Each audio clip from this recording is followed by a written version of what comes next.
सोमनाथ यांच्या बलिदानाला विसर पडू देणार नाही, युवा नेते सुजात आंबेडकर. शहीद सोमनाथ सूर्यवंशी यांच्या न्यायासाठी आणि आंबेडकरवाद्यांवर झालेल्या अत्याचाराच्या विरोधात आम्ही परभणी शांतता मार्चमध्ये सहभागी झालो. शहीद सोमनाथ सूर्यवंशी यांच्या आईच्या धैर्याला आणि लढ्याला माझा मनापासून सलाम. त्यांच्या मनातील वेदना आणि मंचावर व्यक्त केलेली अस्वस्थता कोणताही संवेदनशील माणूस हादरल्याशिवाय राहणार नाही. सोमनाथच्या अमानुष हत्येमागील पोलिसांची जातीयवादी क्रूरता ऐकताना त्या आईची छटपट पाहणेही असह्य होते. तिच्या प्रत्येक शब्दातून एक क्रांती, एक आक्रोश आणि एक दृढ निश्चय उमटत होता. महाराष्ट्रात असे कित्येक प्रकार घडले आहेत ज्यांच्या मागे जातीय विद्वेष आहे आणि आजही त्या पीडित कुटुंबांना न्यायाची प्रतीक्षा आहे. परंतु शासन आणि पोलीस यंत्रणा अजूनही मुक्ती आणि अंध आहेत. शोषित, वंचित आणि अन्यायग्रस्तांसाठी आम्ही कटिबद्ध आहोत. जोपर्यंत शहीद सोमनाथ सूर्यवंशी यांना न्याय मिळत नाही, तोपर्यंत हा लढा थांबणार नाही. हा लढा केवळ न्यायासाठी नाही, तर एक न्याय समाज व्यवस्था उभारण्यासाठी आहे. जय भीम, जय श्री. सर्व माता बहिणींना, बंधू आणि भावांना माझा जय भीम. ज्या दिवशी कोमेन ऑपरेशन झालं, नुसतं सांगते तर अंगावर ते शहारे येतात. दुःखाचा डोंगर कोसळल्यासारखं होतंय. मला ऐकू वाटत नाही. परभणीची घटना मला ऐकू वाटत. माझ्या माता आणि बहिणींना, माझ्या बंधू भावांना किती त्रास दिला त्या पोलीस प्रशासनाने. यांना कोंबीन ऑपरेशन करायचं, यांना कुणी आदेश दिला?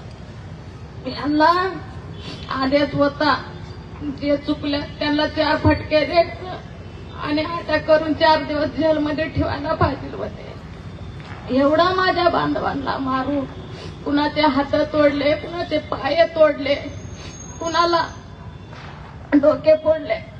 माझ्या बहिणीच्या अंगावरती उभारून, पायावरती उभारून 2-2 पोलीस, 4-4 पोलीस जर उभारून मारते माझ्या बहिणीला, त्या वचेलाबाई मानवतेला, बाळातीन बाईला सोडले नाहीत, छोट्या छोट्या मुलांना सोडले नाहीत. ह्या आज बहिणीच्या अंगावरती एवढं उभारून जर मारल्यात आज बाईला, माझ्या मुलाला किती मारले असतील ह्या पोलिसांनी, माझ्या बंधवाला किती मारले असतील ह्या पोलिसांनी. विचार करायची गोष्ट आहे. ऐकू वाटत नाही. पर उरावर धोंडा ठेवून कंबर खचून मला ऐकायची वेळ आली आज. या पोलीस प्रशासनाने लय अन्याय केल्यात, लय अन्याय केल्यात. एवढा अन्याय करायला नको होतं. आज वडार समाजाचा जरी असला तर माणूसच आहे. वडार समाजाचा असला तर एक आईचं बाळच होता तो पण ह्या पोलीस प्रशासनाने थोडा विचार करायला पाहिजे होतं. विचार करून माझ्या लेकराचं एवढं खून करायला नको होतं, मर्डर करायला नको होतं. पर ह्या पोलीस प्रशासनाने लय अन्याय केल्या. असा अन्याय मी कधीच ऐकलं नाही, कधीच मला ऐकण्यात आलं नाही, कधी मला बघण्यात आलं नाही. पण स्वतः माझ्या पोटचा गोळा केला ह्या अन्यायामध्ये. माझ्या अन्यायासाठी बाळासाहेबांनी सुरुवातीपासून माझ्या मुलाच्या, माझ्या पाठीशी उभे आहेत. म्हणून आज माझ्या सोमनाथाचा सत्य घटना समोर आलेला आहे.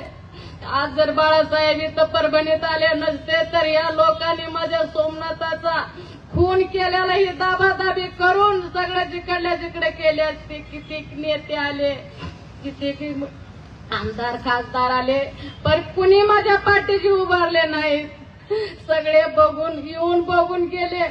स्वतः माझे बाळासाहेब आंबेडकर साहेबांनी येऊन माझ्या पाठीशी उभा राहून स्वतः त्यांनी कोट घालून माझ्यासाठी लढाई लढत्यात. मला या कुठल्या सरकारावर विश्वास नाही, कुठल्या पोलीस प्रशासनावर विश्वास नाही. माझा विश्वास आता सध्या बाळासाहेब आंबेडकर साहेबावरच माझा विश्वास आहे. यानेच न्याय मिळवून देतील मला. यांच्याशिवाय कुणी रस्त्यावर येणार नाही तर कुणी मला न्याय मिळवून देणार नाही. माझा सरकारवर विश्वास नाही. माझा जर सरकारवर विश्वास होता तर माझा मुलाच गेला नसता. त्यांची कर्तव्य बुद्धी चुकलेल्याला थोडं अटक करायचं, मारायचं, पण एवढं अन्याय करायचं नव्हतं. यांना कुणी आदेश दिलं? ह्यांना कोंबीन ऑपरेशनचं कुणी आदेश दिलं? ह्यांनी कसं उचलले, माझ्या लहान लहान बहिणीला उचलले, भावांना उचलले. ह्यांना काही दया आली नाही. हे पोलीस होते का कुठले राक्षस होते? हे पोलीस नव्हते. एक राक्षस पैदा झाले ह्या परभणीमध्ये, म्हणून माझ्या मुलाचा आज बळी गेलाय. मला ज्या पोलिसांनी मारले, किती पोलीस आहेत, ह्याच्यामध्ये किती गुन्हेगार आहेत, त्यांना सजा व्हायलाच पाहिजे. त्यांना फाशीची शिक्षा झालीच पाहिजे. तेव्हाच हे आंदोलन, हे मार थांबत, तोपर्यंत थांबणार नाही. असं करायला नको होतं. एवढा अन्याय केले ह्या पोलीस लोकांनी, लय अन्याय केले. आज बळी घ्यायचं म्हणलं तर एक सोमनाथाचं बळी घेतले. आज असे किती सोमनाथाचं बळी घेणार होते ह्याने. ह्या परभणीमध्ये सुजय दादा आले तेव्हा कोमिन ऑपरेशन थांबलं. साहेबांनी तिकडून फोन केले तेव्हा कोमिन ऑपरेशन थांबलं. नाहीतर पुण्यात आमदार खासदारांनी थांबवलं नाही. सगळे बघत बसले तेव्हा साहेबांनी तिकडून फोन केले तिकडं मंत्री साहेबाला, हे कोमिन ऑपरेशन बंद करा म्हणून. तेव्हा हे कोमिन ऑपरेशन बंद केले. ह्याच्यातून एवढे लोक वाचले, नाहीतर हे किती जणांची बळी घेतली असते ती. आता मला एकच म्हणणं आहे, आता सुजित दादा आल्या ह्या परभणीच्या घटनेसाठी त्यांना फार वाईट वाटतं. असं व्हायला नको होतं, पण त्यांना लय वाईट दुःख झाले. मला झालं नाही दुःख, साऱ्या देशाला झालं, साऱ्या जनतेला झालं सोमनाथाचं दुःख. मला न्याय मिळवून द्या त्याला, तर आंबेडकर परिवारातून न्याय मिळवून द्या त्याला, त्याशिवाय मला कोणीच